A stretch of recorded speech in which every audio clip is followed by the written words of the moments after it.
বিশ্ববিদ্যালয়ের করিডোরগুলি তখনও গমগম করছিল ছাত্রছাত্রীদের পদশব্দে, কিন্তু অধ্যাপিকা দেবিকা সেনের মন পড়েছিল কেবল একটি দিকে, ক্লাসরুমের শেষ প্রান্তে বসা এক তরুণ ছাত্রের দিকে।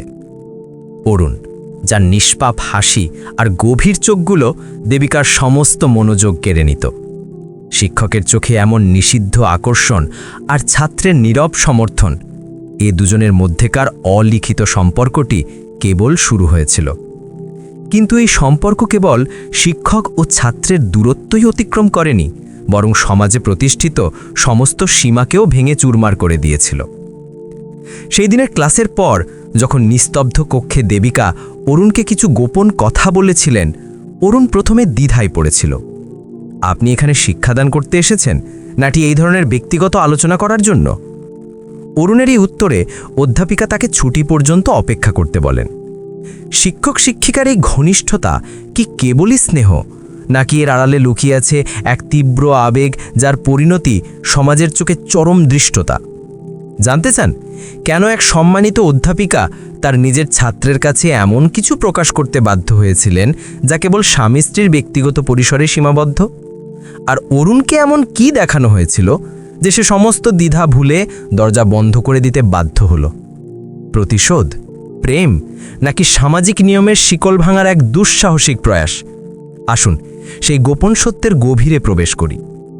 কলেজে ক্লাস চলছিল, কিন্তু অধ্যাপিকা দেবিকা সেন ক্লাসে বসা অরুণকে কেবল দেখতেই যাচ্ছিলেন। দেবিকা সেন প্রায়শই অরুণকে দেখতে পেতেন। অরুণ কখনো দেবিকা ম্যাডামের কাছ থেকে দৃষ্টি সরাত, আবার কখনো ম্যাডামকে দেখে মৃদু হাসত। একদিন ক্লাসে দেবিকা ম্যাডাম অরুণের কাছে গেলেন এবং তার কানে ফিসফিস করে কিছু কথা বললেন। তখন অরুণ তাকে জিজ্ঞেস করল, আপনি এখানে শুধু পড়ানোর জন্য এসেছেন, নাকি এইসব ব্যক্তিগত কথা বলার জন্য? তখন অধ্যাপিকা ম্যাডাম অরুণকে উত্তর দিলেন, ছুটির পর তুমি একা থেকো, তখন তোমাকে আমি সব কিছু খুলে বলবো। ছুটি হলো এবং সব ছাত্রছাত্রী চলে গেল, কিন্তু অরুণ ক্লাসরুমের মধ্যেই বসেছিল।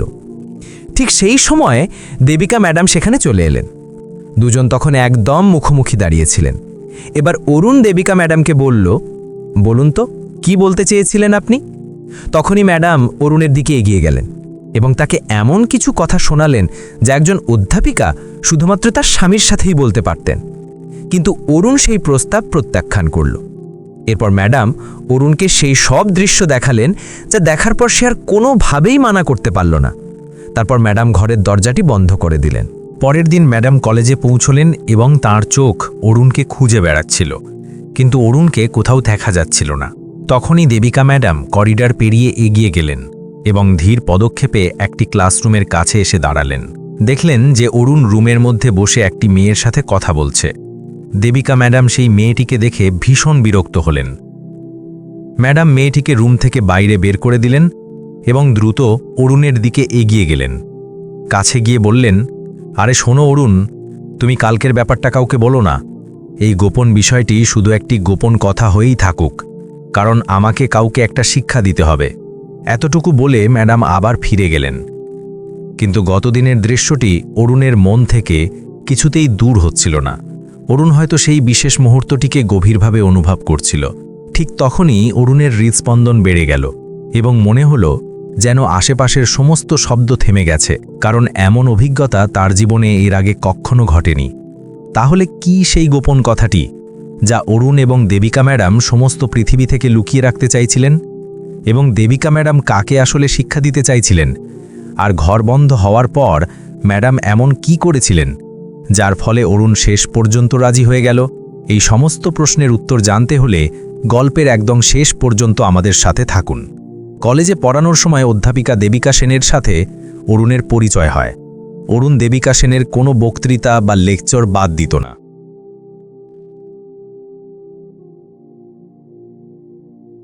সে সবসময় অধ্যাপিকা দেবিকা সেনের ক্লাস খুব মনোযোগ দিয়ে শুনত এবং দেবিকা সেনের সাথে সামান্য একটু চোখাচোখি হলেই মৃদু হাসি উপহার দিত। দেবিকা সেন মনে মনে ভাবলেন, একেই আমি আমার হাতিয়ার বানাবো। তিনি সজ্ঞানে অরুণের সাথে ঘনিষ্ঠতা বাড়াতে শুরু করলেন।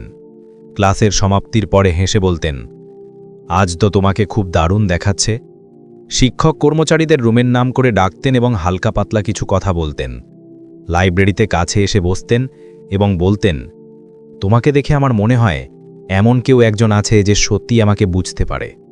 অরুণ প্রথম দিকে একটু ইতস্তত বোধ করলেও ধীরে ধীরে দেবিকার প্রতি তার আকর্ষণ বৃদ্ধি পেতে থাকল।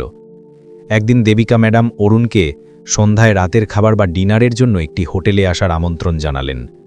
সেই রাতের খাবারের আয়োজন হোটেলের সবচেয়ে ওপরের তলায় বা টপ ফ্লোরে করা হয়েছিল। দুজন রাতের খাবার শেষ করার পর ছাদে হাঁটতে শুরু করলেন। ঠিক তখনই দেবিকা সেন খুব আস্তে করে অরুণের দিকে এগিয়ে গেলেন এবং তার হাতটি ধরে ফেললেন। অরুণ হঠাৎ ভয় পেয়ে গিয়েছিল। সে হাত ছাড়িয়ে নেওয়ার চেষ্টা করল। তারপর হাতের সেই দৃঢ়তা একটু আলগা হয়ে গেল। তার হৃদস্পন্দন দ্রুত হতে শুরু করল। দেবিকা সেন অরুণের চোখে গভীরভাবে তাকালেন। অরুণ তার চোখে চোখ রেখে বলতে লাগলেন, ম্যাডাম, আপনি আমার জীবনে অনেক বড় সঙ্গ দিয়েছেন। একজন খুব ভালো বন্ধুর মতো আপনি আমার ভেতরের একাকিত্ব ও শূন্যতা দূর করেছেন। কিন্তু আমি তো কখনো আপনার জন্য কিছুই করতে পারিনি। অরুণ ম্যাডামকে জিজ্ঞেস করল যে, আপনার কি কখনো একাকিত্বের অনুভূতি হয় না? এই ধরনের কথা শোনার পর কিছুক্ষণের জন্য সেখানে সম্পূর্ণ নীরবতা নেমে এলো। তাদের মনে তখন এক অদ্ভুত অস্থিরতা বিরাজ করছিল। সেই রাতে দেবিকা সেন এই প্রথমবার গভীরভাবে অনুভব করলেন যে জীবনে একজন প্রকৃত জীবনসঙ্গী খুঁজে পাওয়া ঠিক কতটা কঠিন। দেবিকা সেনের চোখ তখন জলে ভরে গিয়েছিল এবং তিনি অরুণের কাঁধে মাথা রাখলেন। এবার দুজন সম্পূর্ণভাবে একে অপরের সাথে যুক্ত হয়ে গেলেন। এরপর দুজনই যার যার নিদের ঘরে ঘুমাতে চলে গেলেন। সেই রাতে দেবিকা সেন অনেক রাত পর্যন্ত জেগে রইলেন। অরুণের বলা কথাগুলো তার মন থেকে যাচ্ছিল না। এখন দেবিকা সেন এবং অরুণের মধ্যে ঘনিষ্ঠতা আরও বাড়তে শুরু করেছিল। কখনো একসাথে চা খেতে যাওয়া এবং কখনো ক্লাস শেষ হবার পরে পার্কে দীর্ঘ সময় ধরে হাঁটা, কখনো আবার ফোনে মধ্যরাত পর্যন্ত হাসতে হাসতে কথা বলা। দেবিকা সেন এখন মন খুলে হাসতে শুরু করলেন, কারণ অরুণের সাথে তার খুব আনন্দ লাগছিল। একদিন ক্লাসের পরে অরুণ খুব আস্তে করে বলল, ম্যাডাম, আপনাকে খুব ক্লান্ত এবং দুঃখী মনে হচ্ছে। সবকিছু কি ঠিক আছে তো? অরুণের এই ধরনের যত্নশীল ব্যবহার দেবিকার মনকে গভীরভাবে স্পর্শ করল। দীর্ঘদিন ধরে তিনি তার কষ্ট কারো সাথে ভাগ করে নিতে চাইছিলেন, কিন্তু কখনো সাহস সঞ্চয় করতে পারেননি। তার জীবন বাইরে থেকে যতটা সজ্জিত এবং সুষম মনে হলেও ভেতরে ভেতরে তিনি গভীর যন্ত্রণার মধ্য দিয়ে যাচ্ছিলেন। অধ্যাপিকা দেবিকা সেন স্পষ্ট করে বললেন যে তার স্বামী সুদীপ মদ্যপানে আসক্ত। রোজ রাতে মদ খেয়ে বাড়িতে ফেরা, ছোটখাটো কারণে ঝগড়া করা এবং কখনো কখনো শারীরিক নির্যাতন করা তার দৈনন্দিন অভ্যাসে পরিণত হয়েছিল। দেবিকা কয়েক বছর ধরে এই সমস্ত অত্যাচার সহ্য করে গেছেন, হয়তো এই আশায় যে সুদীপ কোনো একদিন বদলে যাবে।